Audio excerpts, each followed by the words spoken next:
God spoke to Abraham many times. One of the promises that God had made to Abraham was that his family would live in the land of Israel forever. But do you know that Abraham and Sarah did not have any children at all? When Abraham was nearly 100 years old and Sarah was 90 years old, God told them that Sarah would have a baby son and that his name was to be Isaac. Abraham was very pleased. He wanted a son very much, and he knew that old people don't usually have babies, but this was to be a miracle. Then a few weeks later, as Abraham was sitting in the doorway of his tent one hot day, he looked up and was surprised to see 3 men standing nearby. He quickly got up and ran to them to meet them, and he asked them to stay a while with him and make themselves comfortable and rest. Abraham told them he would get a meal ready for them. He hurried into the tent to Sarah and asked her to quickly make 3 fine cakes of bread. Abraham ran out to his herd and chose a young tender calf and asked his servant to get it ready to eat.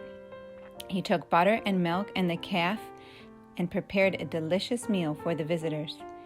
They said to Abraham, "Where is Sarah, your wife?" Abraham answered, "She is in her tent." Then the visitor told Abraham that Sarah, his wife, would soon have a son. Now Abraham realized that these visitors were angels from God. Sarah was listening, and she couldn't believe what the angel said. She thought that she was too old to have a baby, and she laughed at the idea. The angel knew, of course, that she laughed and said to Abraham, "Why did Sarah laugh? Is anything too hard for God?" You see, God always keeps his promises. Nothing at all is too hard for him. After a time, the baby was born, and Abraham and Sarah named him Isaac. What a happy family they were.